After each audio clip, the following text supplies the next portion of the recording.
standing by.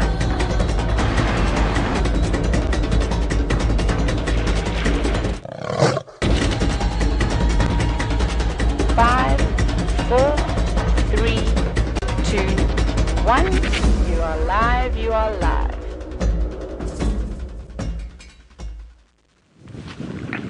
Now, just over there we had some baboons, but unfortunately they seem to have run away. So what we'll try and do is go a little bit closer, and I'll tell you about this afternoon. My name is James, as I said to you, and Jeandre is on camera.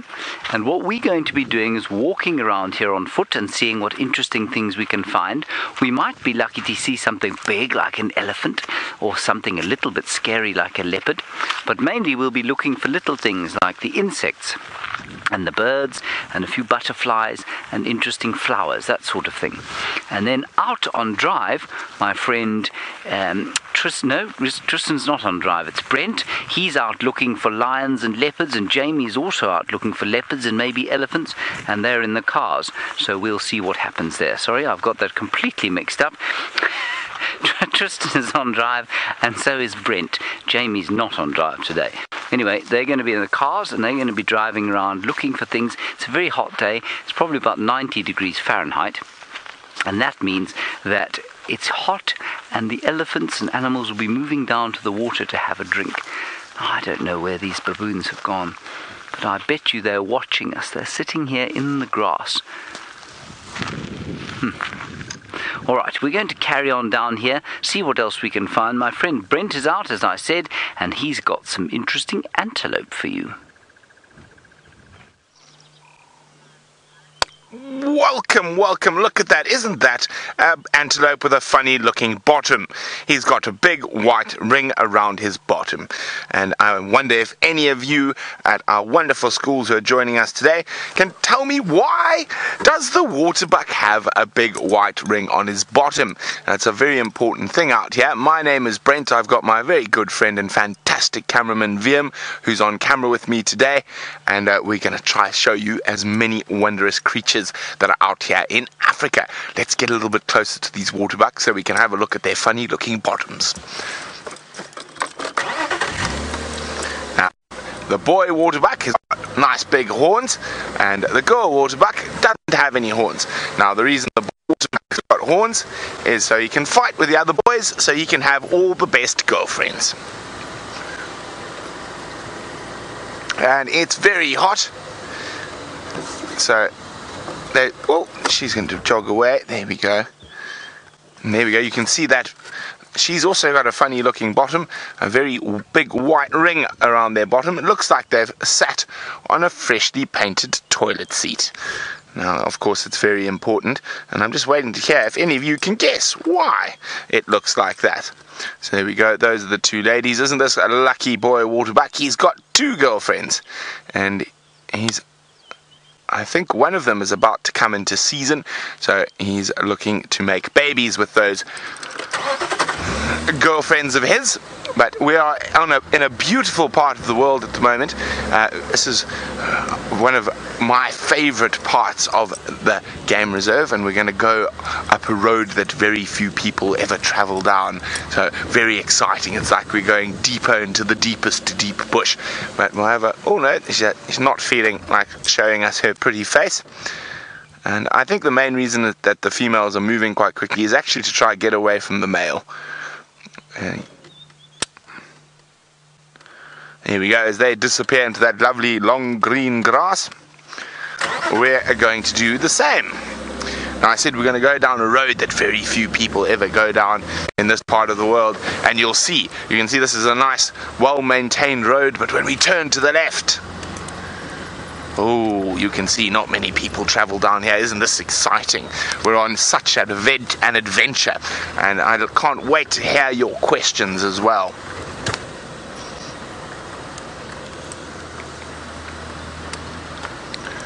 Now, in this area, there's some very pretty birds that live. There's also a female leopard who lives around here. Aya, that is a very good answer. Aya says they have the white ring to confuse predators. That's a really good thought process, Aya, but in the waterbuck, the white ring is not there to confuse predators. It's actually there for waterbucks to be able to follow each other. Now, especially when they've got a young baby, you can see how tall the grass is here, and sometimes the baby might lose sight of its mom, so then it can see that white ring and it follows that white ring. So it's actually a following mechanism. As you can see, this is a really thick part of bush, and I'm hoping that there's a female leopard called Tundi who lives around here. Now, you've met Jams and you've met Vim and me. Now, there's one more person still to meet, and he's got the biggest land mammal in the world. Let's go say hi to Tristan. Good afternoon, guys, and welcome to the Sunset Safari. As you can see, we have big elephants with us at the moment. So, absolutely beautiful sight as they move away there. My name is Tristan, and with me I've got Craig, aka Batman, and he's going to be doing our camera work today. And we'd just like to welcome the schools that have joined us. I know there's HM Robbins all the way from Canada. Really lovely to have you on board. And then Newland and Hampton Oaks from the States. Really, really good to have you guys with us, and I hope that you'll be sending through lots and lots of questions. Now, the elephants have just been feeding around this big marula over here, and now they're just making their way away from us. So the kids at HM Robbins would like to know why the elephants have such big ears. Well, guys, they have really, really big ears so that they can help them cool down mainly, as well as to be able to listen very, very well. But the cooling down is one of the biggest problems for an elephant. Out here it is really, really hot and very, very difficult for a big grey animal to be nice and cool. And so what they have is they have these really large ears with a lot of veins on the back of the ears. And as they flap, they're pulling wind over those veins, which cools down their blood. And it works a little bit like a car. When you're driving your car forward, there's a radiator in the front, and as you drive, the wind comes through and helps to cool the engine. And it's the exact same thing with the elephant. The elephant will be able to put all of its blood through its ears, and it will be able to rotate that blood in a few minutes and cool the whole body down. So it will be really nice and cool when it flaps like that. And that is one of the main reasons why they have the big ears. And like I said, the other reason is because they like to hear. So when they push their ears forward like this, you then catch all those sounds that are coming to them, so they can hear really, really, really well. It's like if you guys had to put your hand by your ear and cup your hand over your ear, you'd then be able to listen a lot better. So you can see there, now they're busy flapping, and you can actually see all the blood veins that are on the back of the ears. They're all very, very, very shallow, and there's this very thin layer of skin that's covering them. So as they flap, that wind is now cooling it really, really nicely.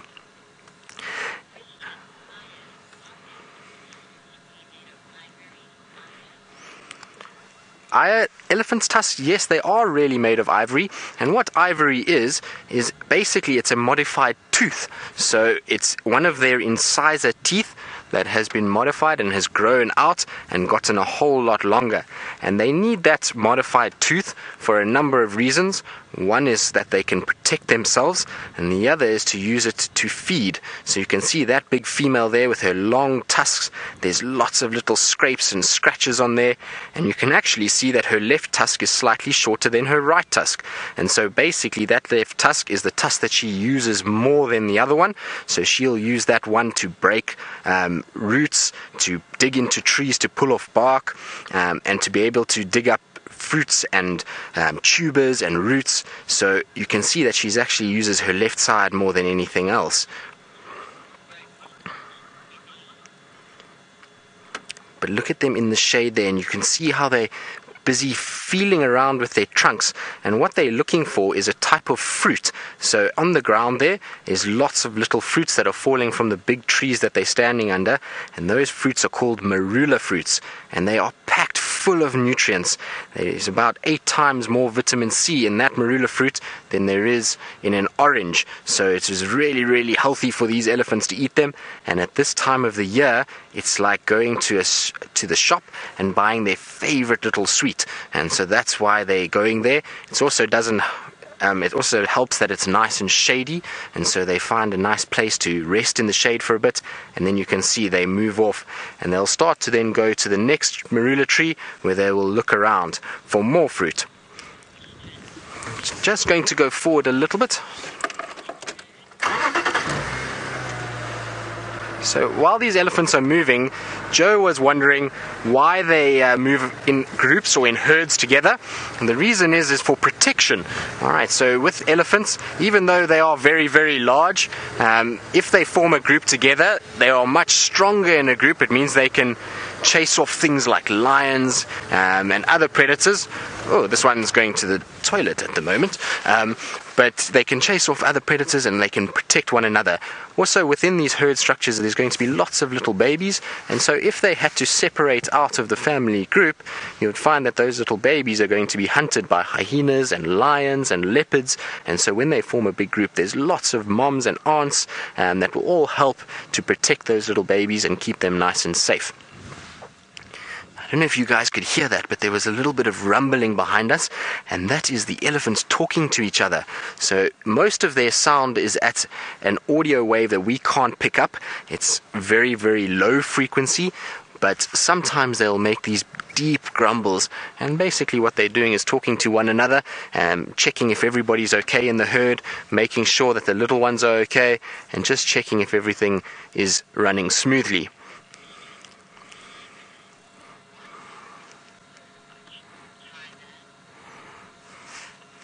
You can actually see that female, she's busy picking up quite a few of those fruits on the ground. Some of those fruits are not very ripe, so that's probably why she's wandering off a little bit. Generally, they like the marulas that are a little bit more yellow. Most of those are quite green. So I'm just going to try and move up alongside them.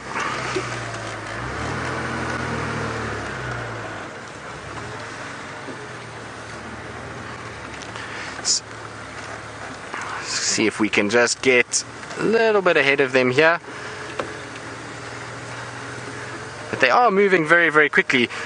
They keep kind of finding a shady area, feeding for a little bit, and then on they go again. I'm sure the little babies are going to be getting quite tired. They've moved quite a long way already. At the end of the day, they're basically trying to utilize all the nutrients that they can. So they're trying to target as many trees, and because there's lots of trees that are dropping fruit at the moment, they are preferring to eat all the ripe ones rather than the hard green ones that are on the floor that are not ripe yet. So they're waiting for those. So Adrian, you are asking what a marula is, that we're talking about these. I'm going to try and find one quickly while the elephants are walking off. I'm going to try and find one here on the ground. Obviously we don't want to get out very close to the elephants because while they are very, very relaxed with the vehicles, they can be a little bit temperamental when it comes to people on foot. So there are some here. I'm just going to quickly hop out and grab them. Just give me 2 seconds. Alright, so here is a marula fruit. That is what it looks like. This is an unripe one. Alright, so this is one that is not really ready for eating yet. But basically what the elephant is doing is just picking this up, popping it in its mouth, and then biting it. And the reason why it bites it is not actually to eat this, because inside here is a very large nut. But what it is inside here is a lot of liquid, and that liquid is what contains the nutrients. So what I'm going to do is I'm going to bite it for you so you can see. It's very, very hot. It's been lying in the sun, so not very pleasant. But if we open it out like this, you can see all the liquid there that is starting to come out and starting to run down. It is very, very sweet though, so it's a very, very tasty fruit. Unfortunately though, there's not much flesh. If I dig away a little bit, you'll actually see that that's where the nut is already. Now the nut, it can also be eaten. If you dig it out, there's some small nuts in this big structure here, and those are really, really tasty, and they're a delicacy in this area. Alright, but we're going to just try and catch up with the ellies, catch up with them quickly.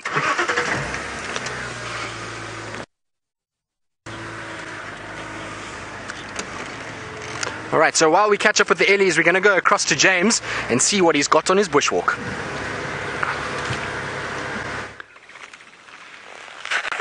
We've got all sorts of interesting little flowers and things here, but in amongst the flowers there is a grasshopper.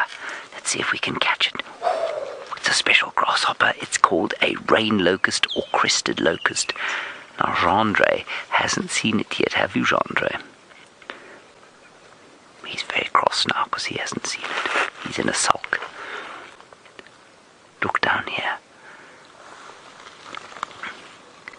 In amongst what we call the purple panweed is a crested locust. Can you see it there, Gendre? Now, don't frighten it with your great big feet. Gendre's got enormous feet, everybody. Size 13. Can you imagine having feet that big? It's like sleeping in flippers. Can you see him? And he's very beautiful, but very well camouflaged. He looks like a piece of dirt, doesn't he? Or, you know what else he looks like to me? And this is really clever, is that he looks a little bit like a bird poo. Now, I'm not trying to be funny, but if you look like a bird poo out here, and the things that like to eat you are birds, well, then they're probably not going to eat you, are they? Because they're going to think, well, that looks like dung. I don't want to eat that. So that's the rain locust. We're going to leave him there. He's having a nice time on his own there. Now, all amongst here, we've got a whole lot of lovely flowers. This is called a purple panweed, and you can see why it's called purple, because it's purple. See that? That's the flower. And I'm going to pick some of these lovely leaves and smell them. Oh, it smells so nice. I'm trying to decide what it smells like. It smells like mint. Do you know what mint smells like? Mixed with honey. It's like honey mixed with mint. Oh, it's so very nice down here. So that's the purple panweed. Then we've got something here called a foxglove. See? It's called a foxglove. Very pretty. And then, quite unusually, we've got a plant here called a wild aniseed. And I don't know if you guys have ever had licorice. I'm sure you must have. But this smells like licorice. If you take the seeds off and you break them up, it smells like licorice. Just like licorice. And for the first time this year, look over here. They're actually flowering. Those tiny little pieces of white there are flowers. And they will become the seeds. Isn't that interesting? And James, very clever question from you. Obviously, you have a very clever question because you have the very cleverest name in the whole world. You say, does the grasshopper eat flowers? It does eat flowers and grass and probably all sorts of leaves. But yes, it will like certain kinds of flowers and it'll climb into certain kinds of trees as well and eat the leaves there. So definitely they are, oops, knocked my earpiece out. They are definitely eaters of flowers. Not fruits and not seeds. It'll be flowers and leaves. That's the sort of thing they eat. Then we have this plant here called Woltheria. And Woltheria has only got that fancy name. It doesn't really have a common name. And you know, there's so many insects that live on Woltheria. Gendre and I thought we'd find one over here, but we haven't. Caterpillars and grasshoppers and mantises and all that sort of thing. Amelia, I'm afraid I missed your question. Are you asking what kind of flowers we're sitting in amongst? I can say them again if you want. Is that what the question was? Alright, so we've got Woltheria, that's this one here. Then we've got the purple panweed, that's the really nice smelling one, mint and honey. Then we've got wild aniseed here, that smells like licorice. And then we've got here a beautiful foxglove. And we've got one other one here. And this is a member of the pea family. Isn't that nice? Beautiful. Right, and that's all the flowers that there are around here. But there's one very nasty grass that I want to show you, teach you about. Look at this funny grass. Look at this funny grass. It's got seeds on it, and it's so clever. And watch this. Are they sticking to my hat, Gendre? See that? They're like Velcro. Do you know what Velcro is? Velcro is that stuff that goes when you stick it back together. And it's so clever, this grass, because when an animal comes walking past here, normally us with our socks on, the seeds stick to the socks and then they get moved about the place, and that's how this special grass, which is called Tragus berteronianus, can you say that? Tragus berteronianus. That's how the special grass called Tragus berteronianus gets around the world. It sticks onto things and they then take it with them. So an animal like a buffalo or a warthog or perhaps an impala would come through here and carry those. Then we had a very nice question, which I have now forgotten entirely, and it'll come back to me via my ear. Now, Aya, you're wondering if foxglove is poisonous. Aya, that's a very good question, because in many parts... Oh, this isn't a foxglove, I'm talking rubbish. Hang on a second. It's the same family as a foxglove. Let me get to Aya's question first. Aya, foxgloves are poisonous, but not in South Africa. In South Africa, it's a different family, and we don't have the poison in the... They're actually used for medicine, our foxgloves here.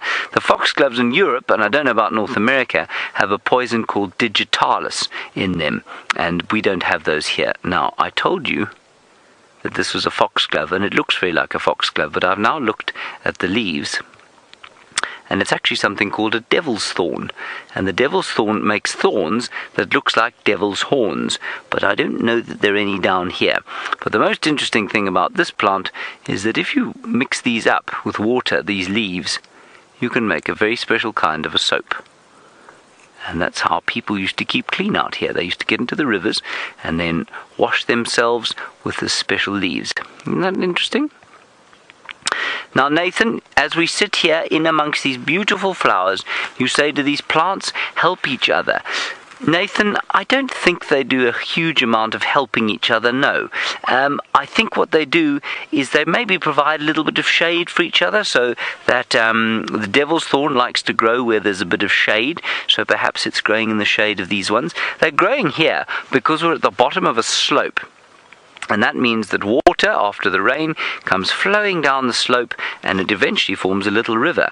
And that means that the soil here is much wetter than the soil in other parts, and that's why you get much taller grasses and much taller flowers and lots of different kinds of flowers.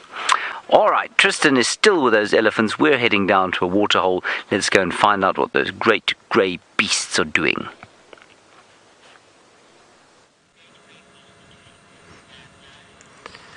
Well, James, they are still busy feeding. They have found another marula tree that they've gotten under and are busy devouring one by one.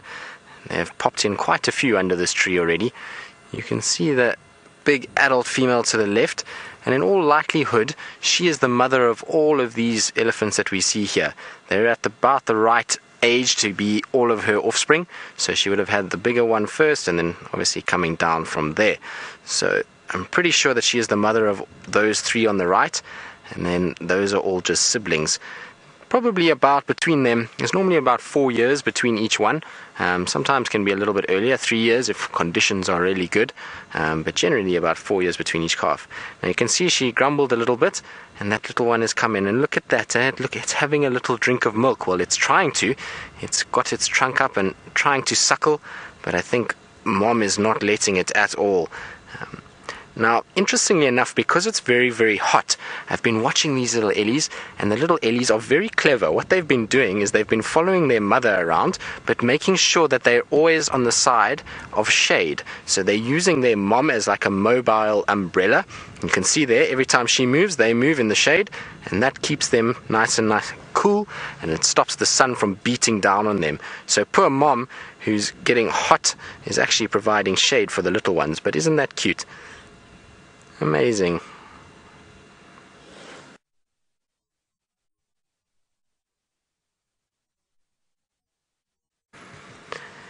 Taiwan, you want to know how the elephants are doing and whether or not they are endangered? Well, yes, elephants are endangered. Unfortunately, their numbers are decreasing quite quickly. Here in South Africa, which is where we are in the Greater Kruger National Park, the elephant numbers are really, really strong, and our numbers are actually growing. But other parts of Africa, unfortunately, their numbers are declining a little bit because people are after their tusks or their ivory, and that ivory is then sent off all over the world and used for many different things, and that is why they get hunted. So unfortunately their numbers are going down. They reckon that at the moment we're losing an elephant about every 15 minutes in Africa, which is crazy to think. I mean, you can imagine losing 4 elephants an hour is crazy. So it's not a great statistic, but luckily there are still strongholds like the Greater Kruger National Park and Botswana. We have really good healthy populations of elephants that are starting to, well, that have grown quite a lot, and so those are still going to keep the populations going for quite a while still. So you can see they finished the marulas from under that tree, and now we're off again, probably towards the next one. Kelly, I know it looks really odd that it's just females, or the mother with her young ones, and you want to know where the father is. Well, with the elephants, the male doesn't do too much work. He just will mate with the female and produce the baby, and then he's off on his own. The reason why is because generally with these elephants is that the herds, so the females and their young ones, because there's a lot of them, they have to move quite a bit. They have to travel quite big distances to find enough food and water, and the males are really just a bit too lazy for that. They are old and grumpy, and they like to just hang around in the same areas. They don't like to move massive distances every single day in search of food and water, and so basically they only come to the herd when there's a chance for them to be able to mate, and then after that they leave and they go and do their own thing. So the male will be moving around on his own, doing his own thing, and will allow the females to do their own things. Dylan, you would like to know whether or not any elephant... Oh, Belen, sorry about that. The radios are a little bit scratchy this afternoon, so I'm battling to hear a little bit, but whether or not any elephant can join any herd. Well, they possibly could. I have seen some elephants try and come into herds, but it's variable. Sometimes if conditions are not right and they're battling for food and water, it becomes quite difficult for those elephants, and they will then shun any outsiders because they don't want those ones to take away the resources that they have. Sometimes they'll accept if there's an animal that they maybe know from a distant relative. They'll be able to work out that it's a relative of theirs in some way, and then they'll accept them in. But generally no. Generally the herds try and stay together as one unit, and they'll form their own separate groupings. But I have seen 1 or 2 elephants being adopted back into herds. You can see that little one is playing catch up, so it's having a little run down the road. So as that little one catches up, Nathan's got a very pertinent question. You would like to know whether or not these elephants, or how they find each other or follow each other. Now generally it's by sight, so they'll see one another moving through the bush, but sometimes they'll have to find each other by smell. So what they do is they're able to put their trunk down and they'll be able to smell where the other one has walked, or they'll hear each other. So those little grumbling sounds that we heard earlier, they're able to hear that from quite a long distance away, and they'll be able to then find one another. The other thing that they have is they have sensory cells in their trunk and their feet that is able to pick up sound waves and vibrations that sound make, and they can then hear each other from quite big distances or feel each other out. So that's generally how they follow one another. Obviously they do also go to the toilet, and so that leaves behind traces for them to be able to follow, but mostly it's through sound. So these guys are just disappearing into the thickets there. They've gone into quite a sort of dense area, so we're not going to follow them for too much longer. We're going to leave them to let them get on with their day. They've been very, very obliging and let us follow them around for quite some time now, so I think we're going to let them go and let them enjoy some shade.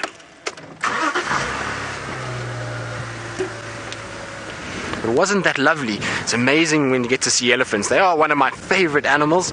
They are incredibly intelligent and such gentle animals. So really, really nice to spend time around them.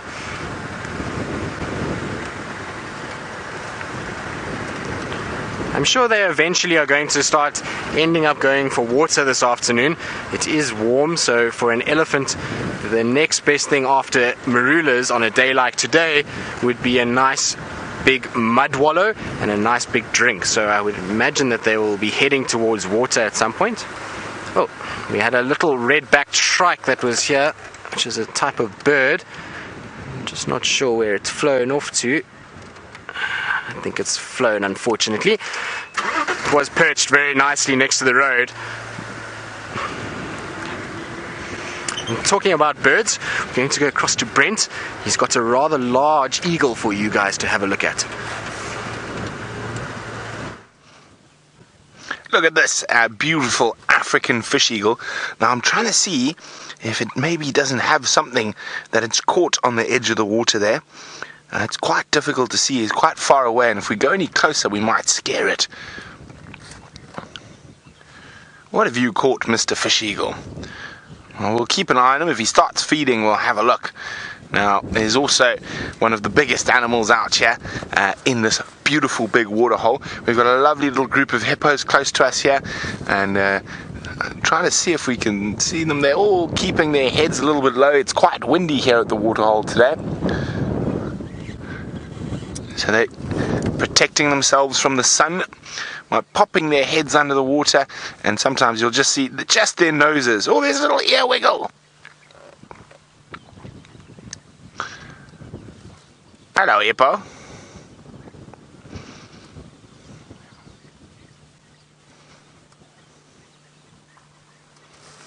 Oh, hi, Adrian. Adrian wants to know, do we touch the animals if we need to help them?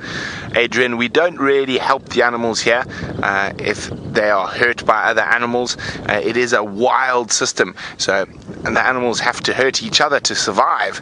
So we don't touch the animals, no. If we had to try to touch a hippo, he would bite me in half. He's got very big teeth and can be very, very dangerous.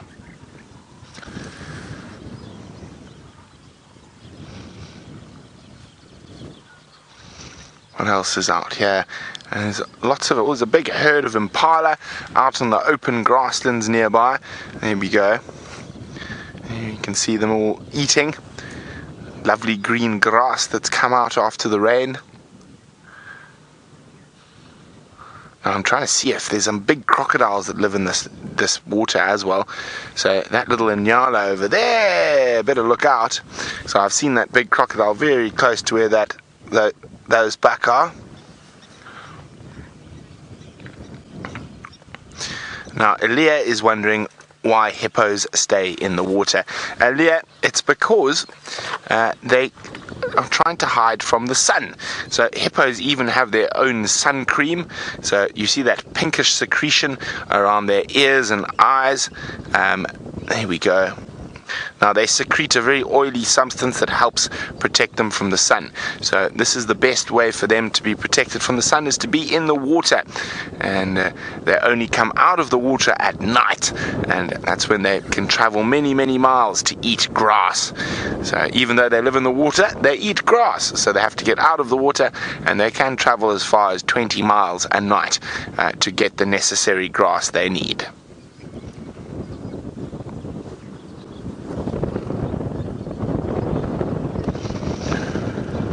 Oh, Kendra asking the difficult questions. How many teeth do hippos have? I'm trying to remember now. The most dangerous, of course, are their incisors, which grow to up to about 1.3 meters. They've also got digger teeth that are also quite dangerous. I'm trying to think. 2, 6. A lot. I can't remember exactly how many teeth a hippo has, but more than 12. So I'm just trying to remember. Now, hopefully one of them will open their mouth for us and we can have a look. But it doesn't look like it with a strong wind today.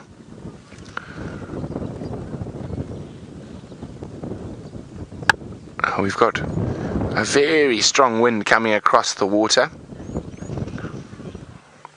Now Mason's wondering, do the hippos know that we are here? Yes, indeed. Oh, there we go.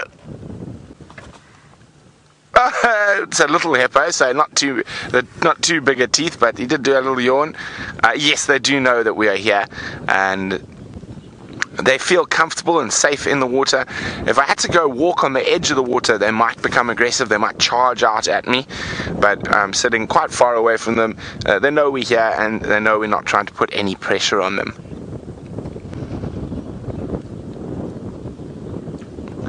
And there's some... Oh, I can hear some birds. Oh, there's a big flock of collared pratincaws.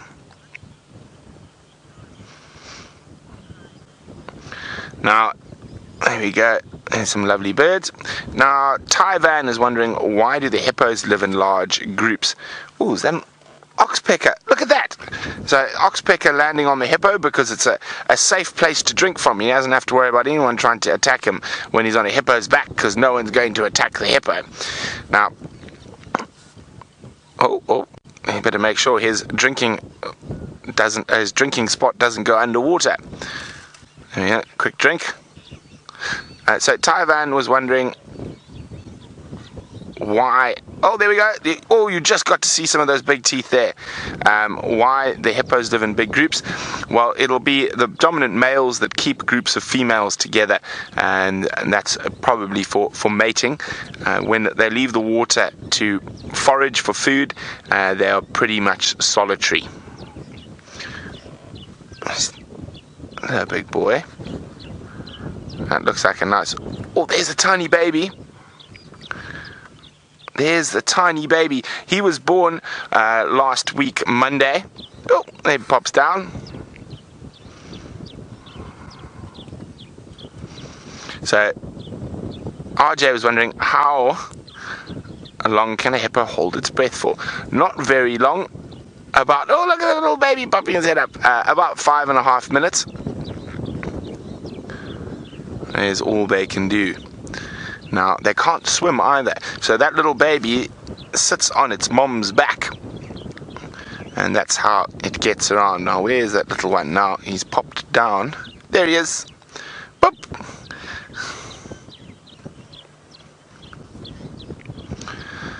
So, Tyler is wondering, do hippos also live on land? Tyler, they only come out onto the land during the night. So, over night time, Kyla, sorry, not Tyler, and they live in the water during the day, and at night they are out on the land foraging. Oh, there's the little one. Oh, and down he goes again. Oh, he's up. Hello, little monster. You can see, and so his paws he uses to sort of just hang on to mom, and then he'll pop down, and then he'll bounce up onto mom again, and when she does move, when the hippos are this young, she sticks close to the edge of the water hole, because he's not too good at moving in the deep. Well, let's see if we can get one last look at this little gorgeous baby hippo.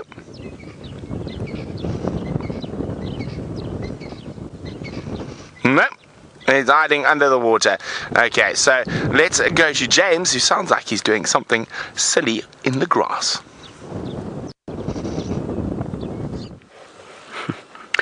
I am doing something silly in the grass, but I'm not alone, and I bet you can't see what I'm looking at. Chandra, can you see what I'm looking at? Chandra can see what I'm looking at because he found it, which makes me very sad. Right, I'm going to stick my stick through here, and I want you to look very carefully at the end of my stick. Are you watching, everyone? Look at the end of my stick there. Can you see there?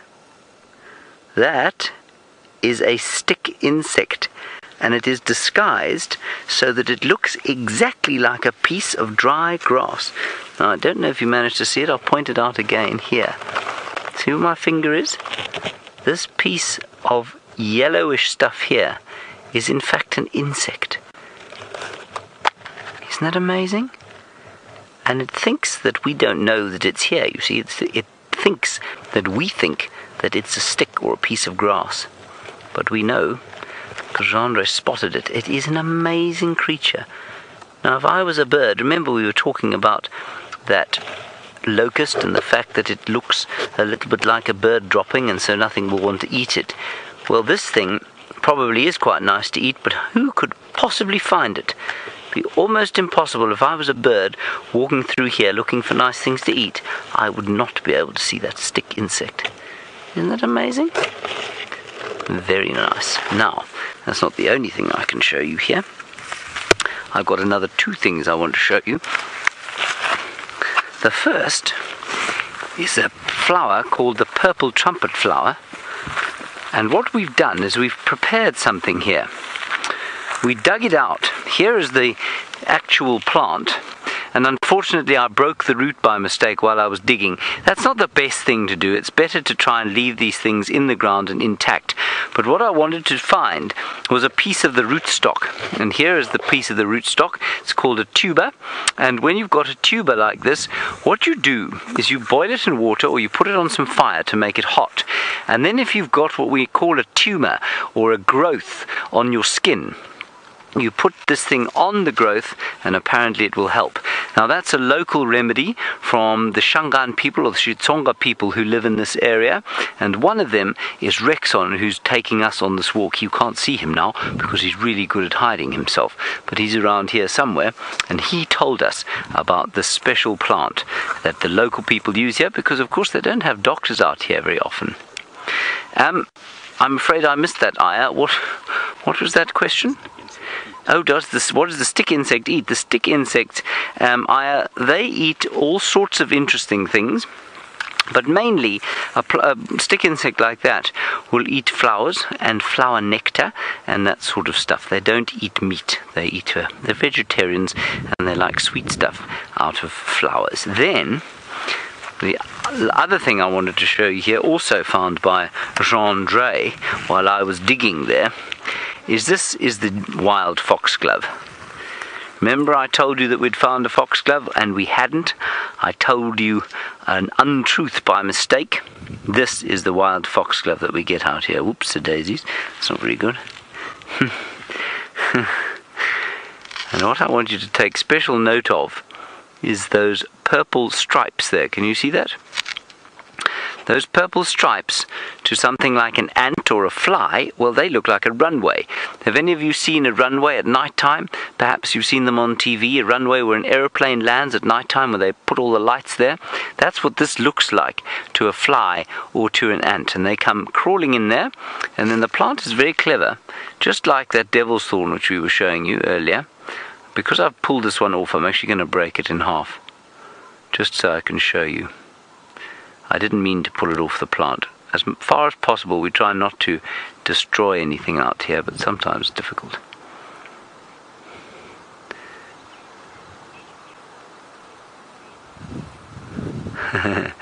Adrian, you want to know if we're safe by not being in a car. Adrian, we're not quite as safe, but yes, we are safe, and I'll tell you why now. Can you see those things there, Jean-Ray? Those are the anthers.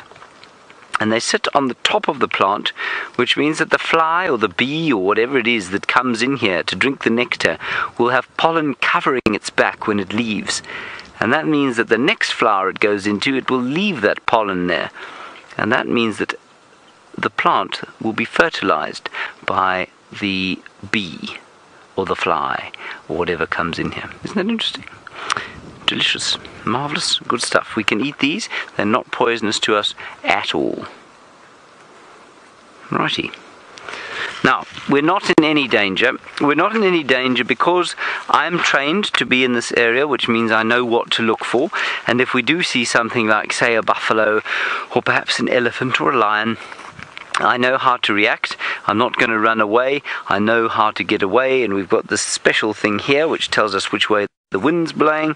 So if I do that, you can see the wind is blowing all over the place at the moment. But that will tell me which way the wind's blowing, so I'll be able to tell if whatever we're walking towards can smell us. But also we've got Rexon, and Rexon, who you can't see right now because he's so very good at hiding, is a tracker, and he's grown up in this area, which means he understands all the animals really well, and he's just keeping an eye out for what's going on while I'm talking to you, because while I'm talking to you, it's difficult for me to look around here. Oh. Hi, Van. Yes, it was indeed. Very well spotted. You say, was this an ant or a termite mound that you spotted in the background? This is a termite mound. It's an enormous mound of sand, a castle of clay, as we like to call them. And what I will do is tell you a little bit about it, because they're very, very interesting. And I know that in North America and parts of North America, you guys still have problems with termites eating your furniture and eating your houses. We don't have that problem so much here because very little is made of wood. We make most things out of bricks. And that's because we don't have the same forests that you do up there. So let me just climb all the way to the top, and I'm going to climb to the top just because I like being on the top of a termite mound. It makes me feel like I'm the king of the castle. See how high it is? Now, what we have in here is millions of termites. The biggest termite in here, in fact, I don't know if this one is still active. I don't think this one is still active, so it's quite possible that there aren't any termites in here, but let's pretend that it is still active. We can tell it's active if there are parts of it that look freshly built and there isn't too much vegetation on it. This one's got lots of vegetation. It doesn't look like there's any fresh building. But inside a mound this big, if it's still active, there'll be millions of termites, and there'll be a queen inside, and the queen will be about that big. That's about half a foot long, and she will lay 20,000 eggs every single day. 20,000 eggs. Can any of you even count to 20,000 in one day? I couldn't. That's how many eggs she lays in just one day. And she lays workers and soldiers and royals. Workers and soldiers and royals. And the royals eventually become what many people called flying ants. They aren't flying ants, they're flying termites. And the workers do all the building, and they go and collect grass, and they plant a garden, a special garden of fungus that the other termites eat from. And so they've got a lot of work to do when they're living in here. And then the soldiers, well, the soldiers do what soldiers do in human society. They look after the rest of the termites, and they make sure that if something like the ants come to perhaps try and raid the place and steal the little ones and steal the eggs, then the soldiers will fight with them. It's a very clever society run by a queen who lives right in the bottom, and you know what? The queen never sees the light of the day. She lives under the ground in the darkness all the time. Now, we're going to try and get down here and try not to fall down while I answer Kayana's question. Is it Kayana or Tayana? Tayana. Right, Tayana, you want to know about why the foxglove is called a foxglove. Tayana, you know what? I have absolutely no idea. It's got nothing to do with foxes here. You know, it's an old European name, and this particular plant is not actually very closely related to the European foxglove, which was the original foxglove. It looks quite similar, but it isn't related. And so the name comes from Europe somewhere, probably in England, and I don't know why it's called the foxglove in England. I can only imagine that the foxes of England like to either live around it, perhaps they eat it every so often, I don't know. But anyone who would like to have a guess can perhaps tell us why they think it's called a foxglove. But there are no foxes out here. There are only things called jackals, which are like foxes, but they're not quite the same. Alrighty, we're going to try and climb down here without falling over. Ooh. Now, Kelly and Alexis, you're wondering why the termite mound is so big and how it got so big. Well, I'm going to walk around it while I tell this to you, and Jean-Ray will stand on the top and show me walking around. Kelly, it gets so big because millions and millions of termites are living inside it, and what they're doing is building every single day. They're going down to where the water is, underground, and they're picking up. It's just like you're building a sandcastle on the beach. Or you're digging perhaps a hole in the garden when you're at home. What happens is the termites go down and they dig a big hole underneath here, and they have to bring the soil to the top. And so that's what this pile is. It's a whole pile of soil, and underneath is where they live. And they go down to the water table, and that means that what they've got is a very sophisticated air conditioning system in here. So, and I'm walking around the mound. I'm still on the mound, although it doesn't look like I'm on the mound. The termites extended all the way out here. What they do is go down to the water, And then they cover the insides of the mound. There are tunnels all over the inside of the mound.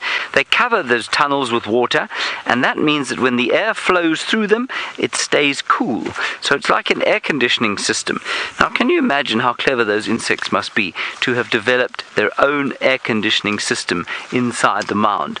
I think it's rather brilliant. But that's why it comes up like this, because they're digging underneath, and also because they want it to form these chimneys so that the heat can get out and they can have a nice air conditioning system. But this one is so big because it's so old, and so for many, many years, probably, I'd say for up to 50 years, this mound was being built. And Dylan, you wondering what a termite eats? A termite eats normally dry grass. They will sort of come and pick things up. They will pick up pieces of grass and dry wood, and they'll take them under the ground. But you know what? I bet you know that you can't eat grass, right? It's impossible for you to eat grass. It's impossible for you to take a stick like this and eat it, because you'll never be full. You'll be hungry the whole time, and you'll probably feel quite sick. Well, termites have the same problem. They don't have a stomach that can digest grass and wood, but they are very clever at gardening. And what they do is they plant fungus. And fungus is very good at digesting wood and grass and a substance that we call cellulose, which is what plants are made of. And what the fungus does is it grows on the rotting vegetation, on the rotting wood and the rotting grass. They grow fungus, and then the termites come and eat the fungus. And it's such a clever system. Termite that's able to create air conditioning and agriculture. They're able to farm funguses. Isn't that clever? Taiwan, I was just listening to your question there. I think it's Taiwan. You're wondering if foxgloves trap insects. Let's go back there. I'm going to try and show you they don't trap insects because they're not hard enough. They're very soft. I'm just trying to think how best I can describe it. Here, we can describe it here. Let's pretend I'm an insect, right? And let's pretend that this tree here is the foxglove flower. And inside the middle of it is where I want to drink the nectar, which is very sweet. So what I would do is, I would walk in like this as the insect. Now, watch this. Watch the trees here. See how they brush my back? They brush my back like that. And then I would drink. And I would turn around and come back out, and it would brush my back again. Now, the same thing happens in a foxglove. The insect goes in to the foxglove, and those anthers, remember I showed you the anthers where the pollen lives? Well, those anthers will rub against the insect's back like that, and the insect will then collect pollen on its back. It'll get its reward, it will drink its nectar, turn around and come back out of the flower, rub the pollen again, and then it goes to the next one. It goes to the next foxglove, and what it does is it goes into the next foxglove over here like this, pretend it's this one, and it rubs its back over the top of the flower like that again, and this time it leaves the pollen behind, and it creates what we call a fertilization system, where it exchanges genetic material. Now that's very difficult for me to explain to you quickly like this, so you can ask your teacher what I mean when I say that the flower becomes fertilized by the other flower and the very clever insect that helps them do it. I hope that explains it to you. All right, everybody, that's going to be it from us on the school, and we're going to head across to Tristan for the rest of you, and I hope the rest of you at school have a wonderful day with whatever it is that you're going to learn. Bye-bye.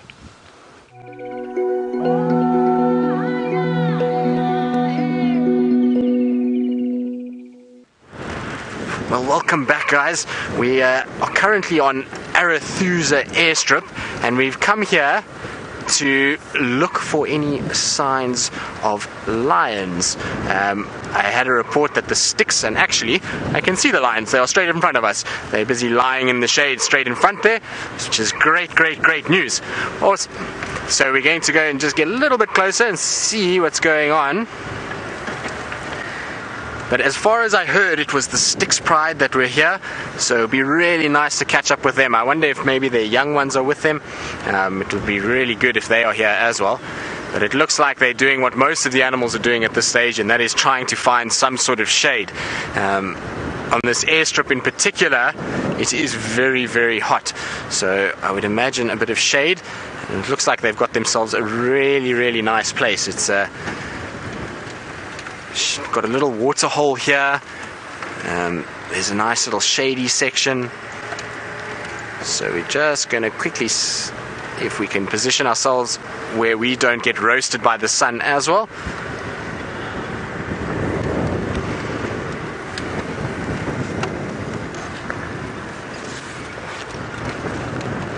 But that's a stroke of luck. I was wondering if they would still be here. At least it's been quite warm, so it's fairly good weather for cats to stay sleeping. When it's warm like this, they generally don't do too much, so it's pretty good that we've had a hot day. It allows us at least to be able to see them. But I don't see any signs of the little ones. It looks like at the moment just all three of the females that are lying in the shade there. And you can see that they're actually breathing very, very heavily.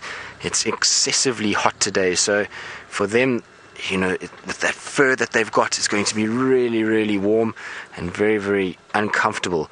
The other side of it is that they are quite full, particularly the female on the left looks like she's had a good meal. So in all likelihood they ate last night and she's just in the process of digesting, and that extra bit of kind of meat inside her is probably causing her to build up quite a bit of heat as her body breaks down that protein. But I'm really, really happy to find these guys. We've had no sign of lions for the last few days. The Nkuhumas seem to be up in the Manyeleti somewhere, and so the three sticks have been down in Mala Mala, and so nice for them to have come back to us. I believe there was a Birmingham boy with them this morning. I'm not quite sure where he's gone. I don't see any sign of him yet, although I do actually see a vehicle on the other side of the runway, so maybe that's where he's lying, is on the other side of the airstrip, giving the ladies a break for now. But if you actually look at the chins of all of these lions, they've definitely had a drink recently. Most of them, the chins are quite wet. The one that's dripping there like that is actually not from water where she's been drinking. That's just from the saliva from her panting. And now she's gone and promptly wiped it off before we can see it nicely. But that was just her panting, and she's producing moisture by panting, and that's why it's falling out. But the female just to the right of her, you can actually see quite nicely that there's a nice little brown patch right on her face, and that's where she would have just had a drink quite recently. You can actually see the mud is still on there, so she's had a drink fairly recently. And I'm quite surprised that they're so head up at the moment. It's so warm. I would have thought that they would have been sleeping, but they've actually got their heads up and watching. So I think that in all likelihood there's probably been some impalas or things that have moved around, and that's why they've got their head up. So this is actually the Styx Pride, but we're not down on Cheetah Plains. They are quite mobile at the moment. They're moving around all over the place. We're up on Arathusa airstrip at the moment, and this is the core of the Styx home range. They don't spend all their time on Cheetah Plains and in Koro and Chitwa. They do actually come quite a lot west as well. The furthest west I've ever seen them is all the way at Simambili Lodge in Elephant Plain, so they do go quite far. It's very uncommon for them to go that far, but they do from time to time. The kind of edge of their territory normally is this airstrip. This is normally as far as they really come. They like to come and check around on the airstrip, and then from here they push back eastwards again towards Cheetah Plains. But yes, it is the Styx Pride. You can see a little bit of the mange on this female's belly, which helps to ID them.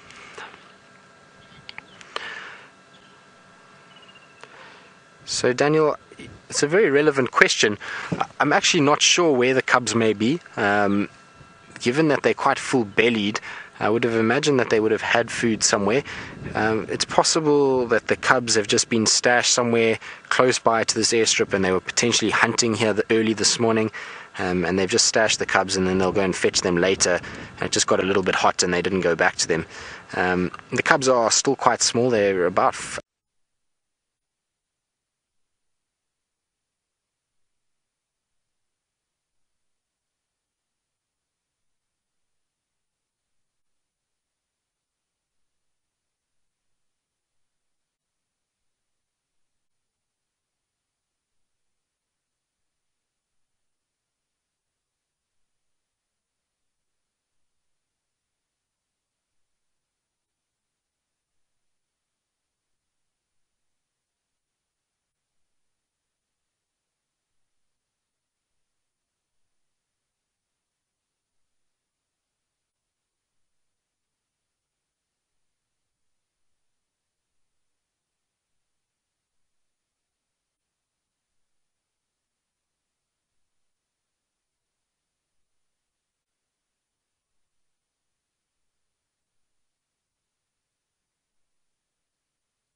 like I say, they really, every time I see them, they're looking so much better.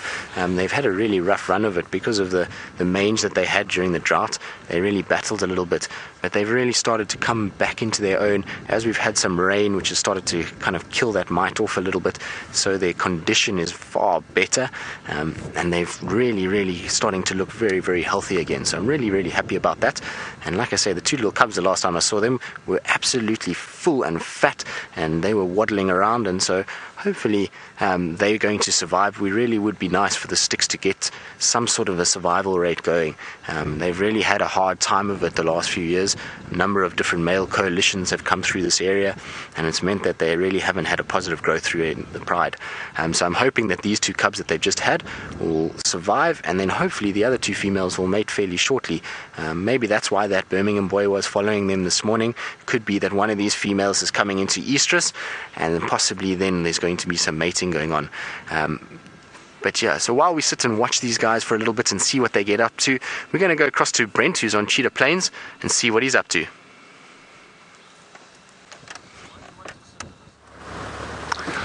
Hello, and we're in this western sector of Cheetah Plains that doesn't get utilized too much. I mean, I can't see any car tracks for the last 5 or 6 days here, and this is the area where that beautiful young female leopard Kuchava has been seen. So I'm throwing a little bit of a gander and coming to have a look in this area, seeing if I can find any fresh tracks. There's a lot of sign of elephants around as well, so hopefully we'll bump into some of them. I do like these areas that don't get too utilized. It's always quite fun exploring. You literally know that no one else has been here. You can't even see a car track, just elephant tracks at the moment. Now also, that single male cheetah was heading in this direction last night when we left him, and no one managed to find him this morning, so maybe he was very hungry, maybe he caught something while he was moving through this area.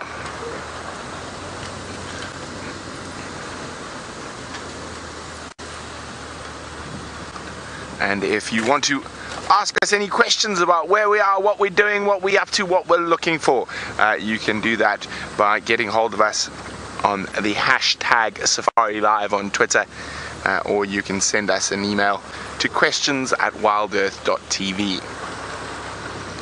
Oh, so exciting driving in areas that haven't been driven for a long time.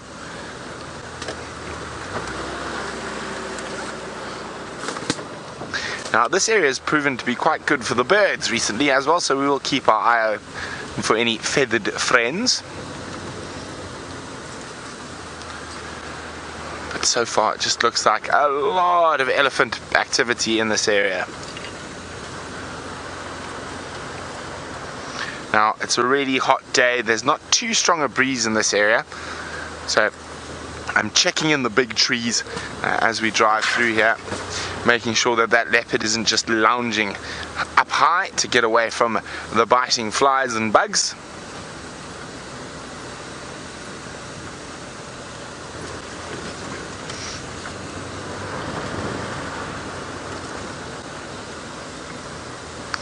While we keep searching this far-flung area of Cheetah Plains, it seems like James has found something that's got 8 legs and could be a bit scary for some of you.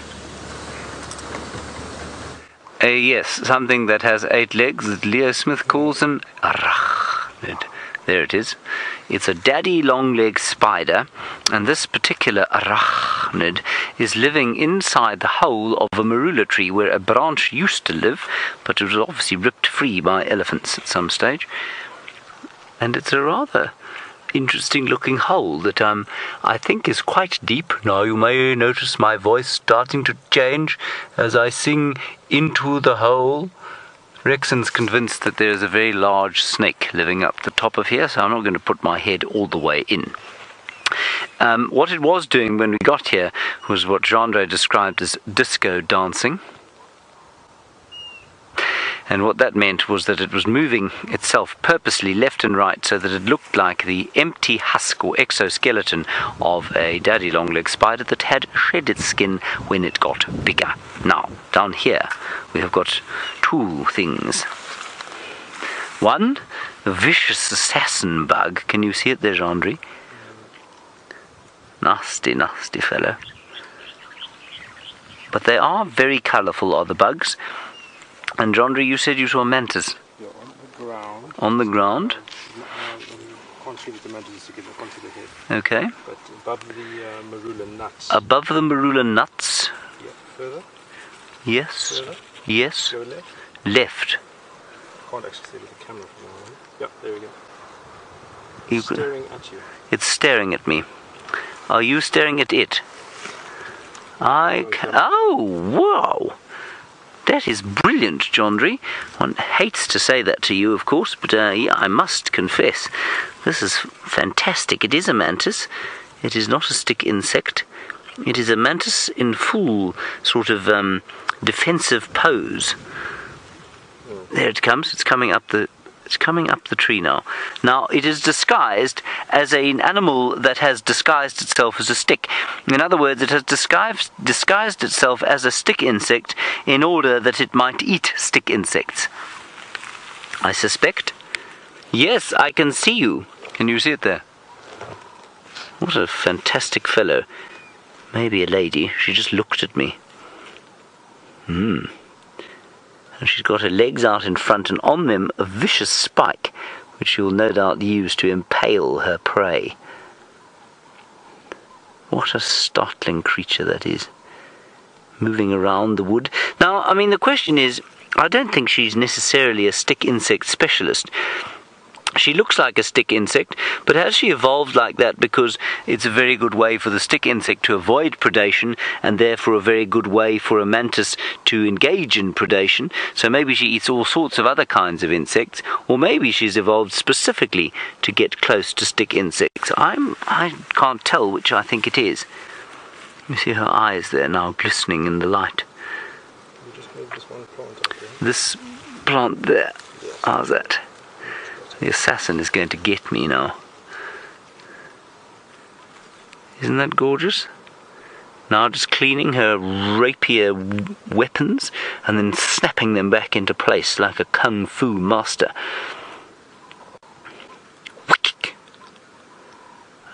You can't see this, I don't think, but she's licking her lips. Kid you not. She's moving her little mouth parts. Looks like she's licking her lips, probably at the thought of a conflict with me. Now, I must tell you, Mrs. Mantis, I did Kung Fu for 1 year. I was a white shirt. Do you wish to take me on? That got a little bit of a snort out of Jondre. That's good.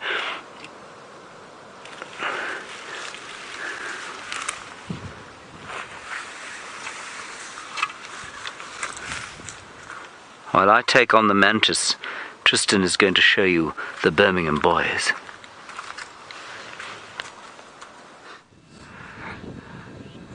Yes, we are indeed. We've got this big male lion that's just come out of the open.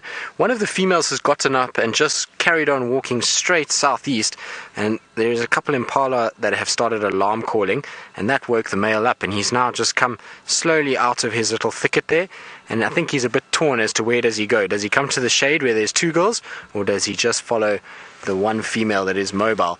I think it's a tough decision. If I was him, I think I'd come to the shade for now. That other female looks like she's quite mobile. I wonder if she's not going to go and try and see if she can find her cubs. It's very possible that her cubs are hidden somewhere on our eastern side. The tracks did come from that way, so in all likelihood it could be where she's going. It looks like the male's decided that he's going to come this way. He's walking straight towards us at the moment, which is quite nice. He's hopefully going to come and join the girls that are on this side. It'll be nice to see the interaction between them. The other females have popped their head up with the noise of the impala's alarm calling. And so I think the approach of him will also cause some interest too. Now I can't see exactly which Birmingham it is. He's still quite a way off from where we are. So I don't know if any of the viewers, if you guys would let us know which one it is, if you can get an ID from that distance. I've got quite a bit of glare on my screen, so I can't see very well who he is. But whichever one it is, he is absolutely beautiful. And isn't it nice to see him right out in the open like that, in this beautiful afternoon sun? What a beautiful picture that is. His coat is shining. Those manes are getting so big now, and you can see the darkness coming through. He's starting to get quite black around the chest area and coming over into a mohawk. Absolutely beautiful.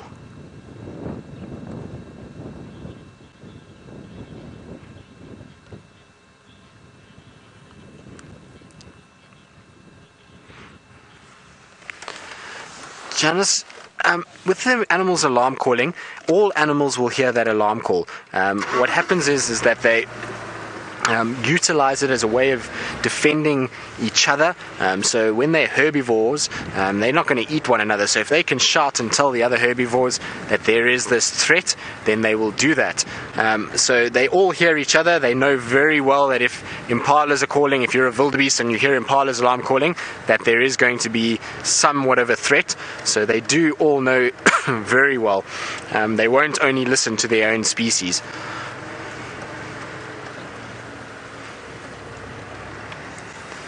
But isn't that magnificent? He's perfectly situated on the tarmac. Just going to see, sorry, we're just going to try to get it so that I don't have to stare into the sun too much. So just going to reposition slightly. Just give me 2 seconds. There we go. I don't think he's going to be lying there for very long. Unfortunately, it's going to be very hot on that runway. I'm sure that tarmac is quite warm, so I don't think he's going to sit there for too long. But it's always so nice to see them right out in the open. And he looks as regal as he's ever going to look when he sits like that with his head up, this beautiful breeze blowing in his mane. Absolutely magnificent.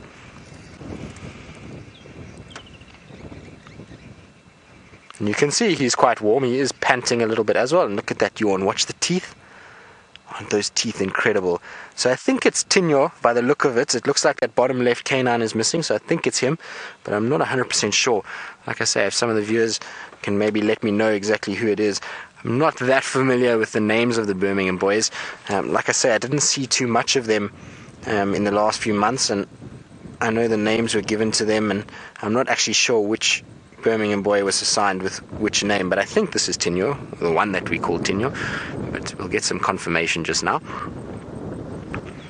But you can see he's watching these females, and actually there's a female that's busy walking towards us. Oh, she's laid down again. She's just went to the edge of that shade and has lay back down. So it's caught his interest for a little bit. I don't, like I say, think he'll lay there for long. He'll be a bit wary of approaching the females. They are still capable of giving him a bit of a smack, and if they don't really want his presence, then you'll find sometimes they can be quite aggressive.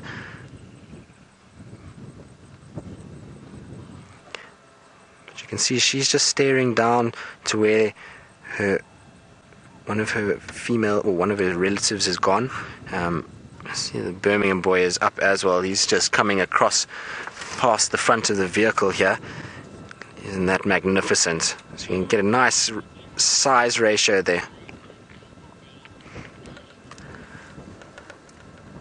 Oh, shaking of the mane a little bit. I think there's a couple insects landing there.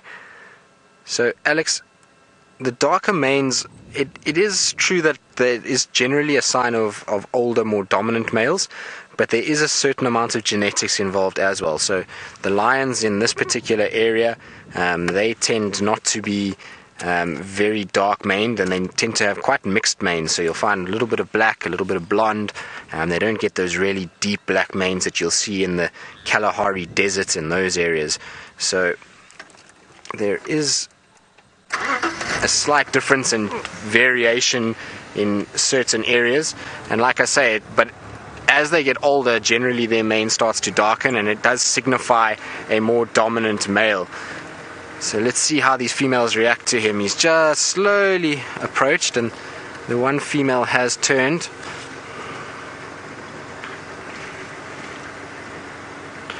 But she's having none of his advances at this stage. She's just kind of rolled over, and I think he wants to try and see if he can maybe sniff and see if she's maybe into an estrus. You see how he's slowly approaching, and he's just going to lie down right there. I think he's decided that's the perfect place. And you'll find if she moves, he'll move. So as soon as she kind of stands up, you'll find he'll stand up, and often he'll go and try and sniff underneath her tail. And what he's trying to pick up on is any sort of pheromones that she's releasing, that he could potentially then pick up if she's mating, or ready to be mated with, and if she's in her estrous cycle. And like I say, if this male is so close to these females and has been following them since last night, I would be pretty sure that one of these females is starting to come into an estrous cycle, which is great news, because at the end of the day it means that we might get some more little cubs running around in about 3 months' time. But you can see she's in a position of total recline, not very ladylike, but perfectly comfortable. If you're a lioness and it's a very hot day, lying like that means that your tummy's exposed, the breeze that is blowing over your tummy and just cooling you down quite quickly. So that will be one very happy lioness. And I would imagine that that male shortly is going to drop his head down. I don't think he's going to be up like that for much longer. You can hear in the background the Egyptian geese are not very impressed with the lions lying near their waterhole. Lots of objection going on behind us. There's also a little francolin that's on the dam wall, which I'm sure is not helping the situation either.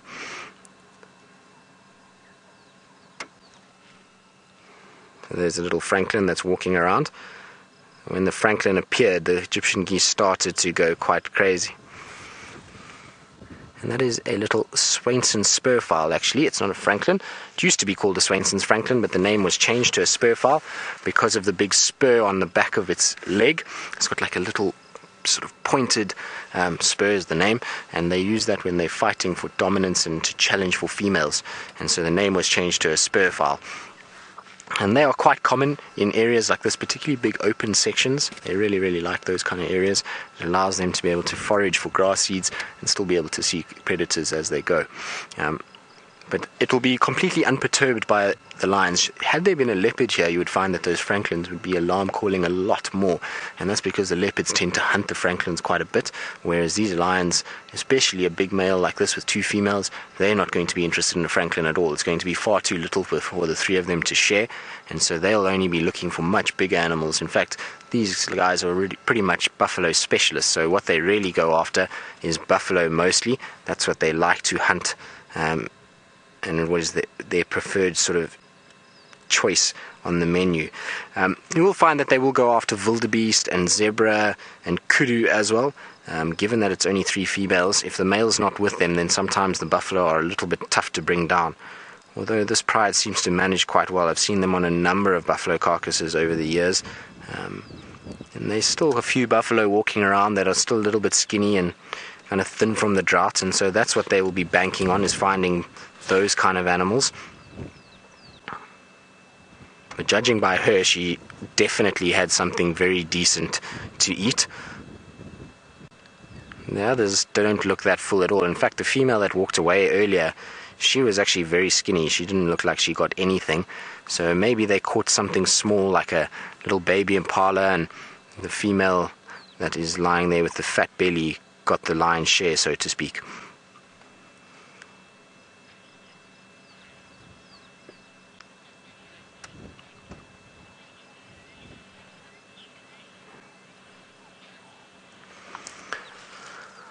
Forrest, you were asking about the francolin and that they won't go after them, but would they go after the Egyptian goose? In a pride of 3 like that, or 4 that we've seen here, I would imagine no, they wouldn't. The Egyptian goose really isn't enough food for all 4 of them at all. But if the Egyptian goose was really stupid enough to move too close to these lions, instinct might take over and they might grab them. I have seen lone lionesses going after bigger birds, so I've seen them go after Egyptian geese, actually, funny enough, spur-winged goose, so they do sometimes go after those, but it's generally if it's a lone lioness and she's really kind of desperate for food and she's battling for food, so that's when they will go after them. But in a situation like this, no, there's really not enough meat on that little goose to feed this group of lions, and the effort to actually go after them and eat them is going to be far more than they're actually going to be rewarded with by eating them. So generally they like to chase bigger things because they know they're going to expend the same amount of energy chasing and running after those birds or animals, and if they catch a bigger animal, they're going to get a lot more reward for their effort. So they tend to like to rather go after bigger things. But it's not to say that they won't chase those Egyptian geese. Sometimes lions are quite funny. I've seen them chasing things before. And generally, though, it's not to actually kill them. They're more kind of playful, and they chase the geese away. And that's the end of that. As you can see. So while we see what unfolds with this Birmingham and the Sticks and see what they get up to, we're going to go across to Brent and see what little interesting things he's managed to find on Cheetah Plains. Now look at this. Isn't this incredible how this ground has been absolutely trampled? There's a smell of a farmyard about it. So this is a reasonably big herd of buffalo, have slept here overnight, and they've literally completely trampled the grass, and in doing that they actually turn over the soil. You notice there's lots of landmines, so adding nutrients, fertilizing. This is one of the reasons buffalo are such an important keystone species. And I think I might be able to hear some. Let's carry on. We saw that big herd of buffalo last night on the Cheetah Plains boundary. Maybe they've come across today and we'll get to enjoy them on Cheetah Plains. But this looks like where they slept last night. Definitely smells like a good dairy farm or beef farm.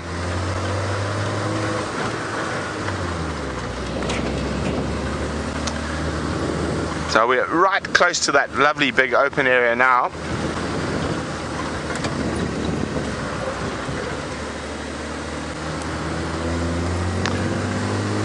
Now, of course, there's that male cheetah. He might have snuck all the way through in the bush to this open area, so always good to check there as well for that.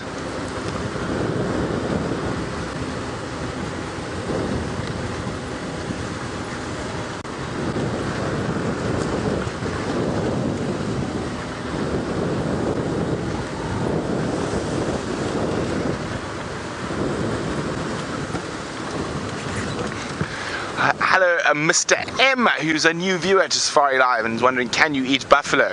You most certainly can. And yes, certain people do farm them. But yes, you can eat them. They're very difficult to farm because they're quite cantankerous and can be very, very aggressive. So generally, it's quite a difficult thing to farm buffalo successfully. But you can eat them. I've eaten a fair share of buffalo meat in my day.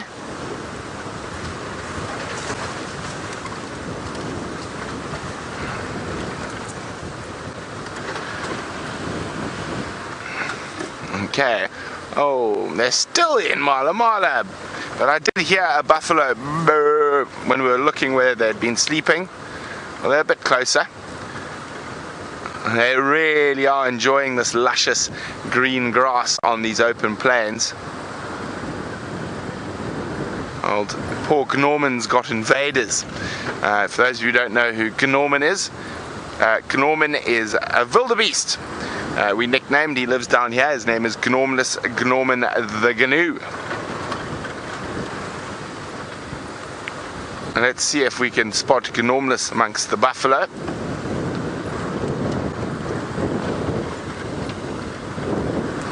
Just get out through here into the open.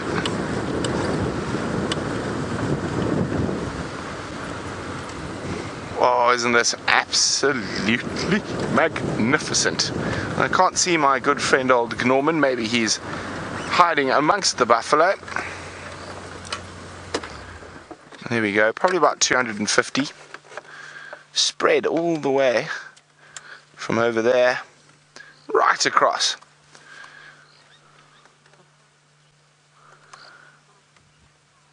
Brr. Now, what they're doing, most of them at the moment, is ruminating.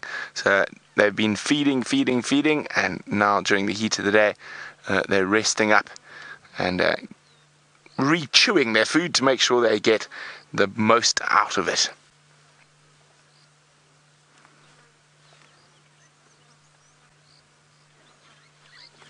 It is a magnificent scene.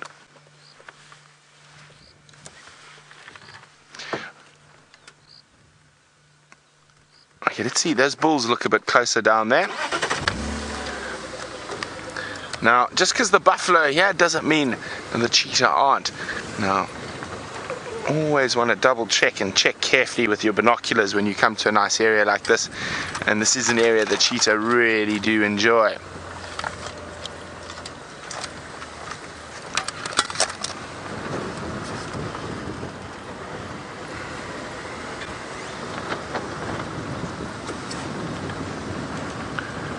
Now, obviously the lions haven't figured out that the buffalo are here. Otherwise, I think the Birmingham boys would definitely make an appearance in this area.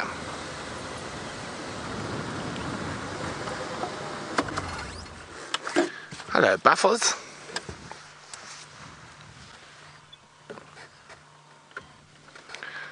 Hello, Anne, who's another new viewer. Welcome to Safari Live. Anne would like to know, is the safari done year-round? Indeed it is. And every day, for 6 hours a day, we start at 5:30 a.m. Central African time in the morning, and we end at 8:30 a.m. Central African time. And then the Sunset Safari, which we are now, at the moment, starts at 4 p.m. Central African time, ending at 7 p.m. Now, the times will change throughout the year, depending on sunrise and sunset times. I'm looking very content, those buffaloes.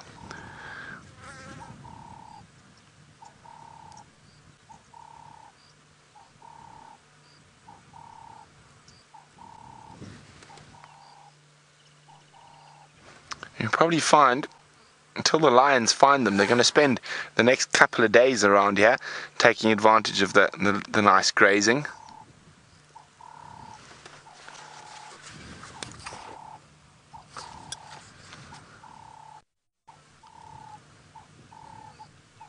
Now, of course, lions chasing buffalo is also good for the grass. Gets them to turn it up even more. And obviously they defecate quite heavily when they're being chased by lions, so spreading even more fertilizer as they go.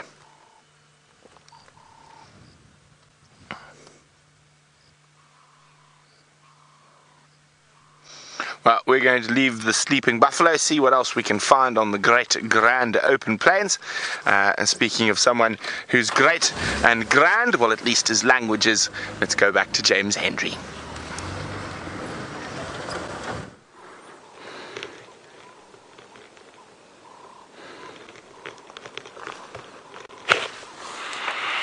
Right, well, what I was trying here, everybody, and it was a rather successful experiment, we saw Shongile and Hosana, the birthday children, sleeping and playing very comfortably, especially Hosana, in a pile of dung the other day, and I thought to myself, well, is it really that comfortable?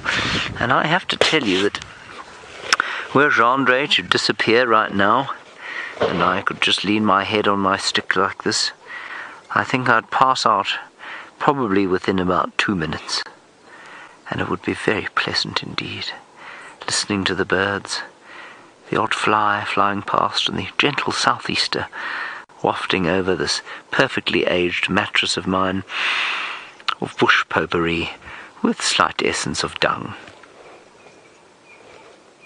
Good. I am, of course, very tired because I had a kung fu bout with that praying mantis. I have to report that, well, she wasn't intimidated by the white shirt that I got after my year of kung fu practice, and so I got myself thoroughly trounced, and we're now kind of limping our way home.